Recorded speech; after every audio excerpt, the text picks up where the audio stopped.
উত্তর ত্রিপুরার ধর্মনগর জেলা কংগ্রেস ভবনে বুধবার প্রদেশ কংগ্রেস সভাপতি আশিস কুমার সাহার নেতৃত্বে এক সাংগঠনিক পর্যালোচনা বৈঠক অনুষ্ঠিত হয়। বৈঠকে জেলার সাংগঠনিক অবস্থা, বুথভিত্তিক কার্যক্রম ও আগামী দিনের আন্দোলনের রূপরেখা নিয়ে আলোচনা হয়।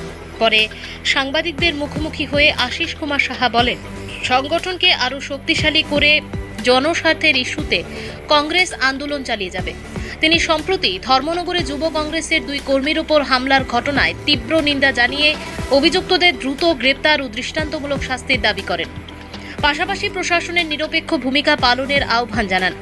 এদিন বৈঠকে উপস্থিত ছিলেন জেলা কংগ্রেস সভাপতি নিরুপম দে, প্রাক্তন জেলা সভাপতি দিগ্বিজয় চক্রবর্তী এবং প্রদেশ কংগ্রেস কমিটির একাধিক নেতা। ব্যুরো রিপোর্ট, আজকাল নিউজ।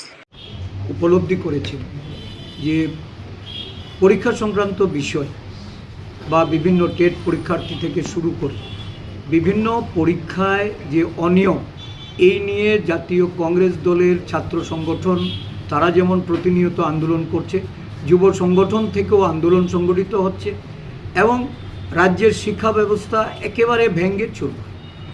রাজ্যের শিক্ষা ব্যবস্থা আজকে তলানিতে গিয়ে পৌঁছেছে। রাজ্যের মুখ্যমন্ত্রী উনি নিজেই শিক্ষা দপ্তরের দায়িত্ব ওনার কাছে। শিক্ষা দপ্তরের যে বেহাল অবস্থা, একটা বড় সংখ্যক স্কুল বন্ধ হয়ে পড়ে আছে।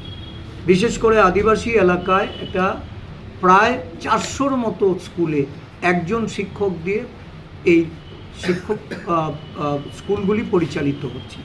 টেট পরীক্ষা দিয়ে যারা বসে আছে তাদের অবিলম্বে চাকরি প্রদানের ক্ষেত্রে এই সরকারের যে বিলম্বিত বুধোদয়, এটা নিয়ে আমরা এর আগেও কর্মসূচি করেছি। অবিলম্বে অতি সত্বর আমাদের ছাত্র সংগঠন, যুব সংগঠন রাস্তায় নামছে।